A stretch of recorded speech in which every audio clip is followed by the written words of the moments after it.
दोस्तों नमस्कार। आज बात करने वाले हैं सच्ची भक्ति की।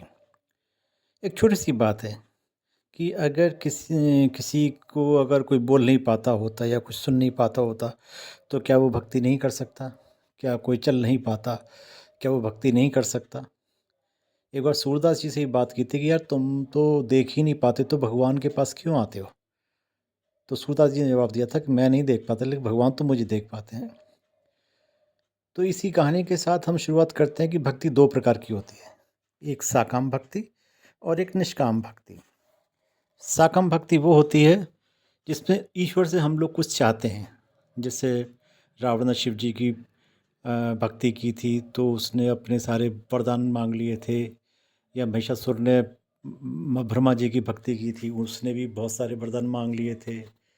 तो इसमें क्या होता है कि जैसे अब रावण ने भक्ति की शिव जी की और कुछ माँगा तो उसके बाद में श्री राम ने उसका संहार कर दिया। इसी तरह महिषासुर का भी देवी माँ ने संहार किया था।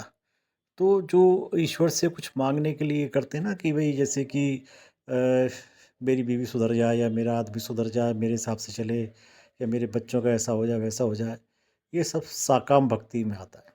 एक होती है निष्काम भक्ति। इस भक्ति में हम कुछ नहीं चाहते, सिर्फ़ ईश्वर को चाहते हैं।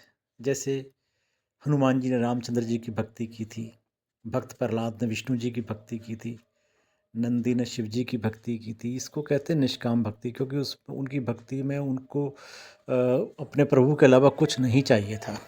तो इसको कहते हैं निष्काम भक्ति। जनरली क्या होता है कि निष्काम भक्ति ही फ्रूटफुल होती है, क्योंकि साकाम भक्ति में तो इंसान अपने लालच को पूरा करने के लिए वो भक्ति करता रहता है, लेकिन निष्काम भक्ति में इंसान और भगवान के बीच में एक संबंध बनता है, जिसमें निष्काम भक्ति को हम कहते हैं ना कि कामना रहित भक्ति। क्यों इसमें कोई कामना नहीं होती कि मुझे, हाँ ये ज़रूर है कि जो निष्काम भक्ति करते हैं उनके अपने काम जो हैं वो पूरे होते रहते हैं।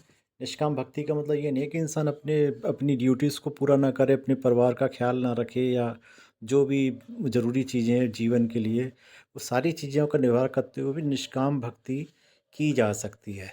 आज के ज़माने में निष्काम भक्ति लोग बहुत कम कर पा रहे हैं, क्योंकि लोगों के मन में एक तो लालच बहुत आ गया है। दूसरा क्या है कि लोग चाहते हैं कि वैसे तो हम कुछ कर नहीं सकते, क्योंकि हमारे मन में पाप बहुत होता है, लोगों के मन में पाप बहुत होता है। तो पाप को तो भूल जाते हैं, लेकिन वो चाहते हैं कि प्रभु की भक्ति करने से, प्रभु के घंटा बजाने से या जल चढ़ा लेने से प्रभु हमारी सारी इच्छाएँ पूरी कर देगा। तो शायद ये उनकी बहुत बड़ी भूल है। तो बेटर है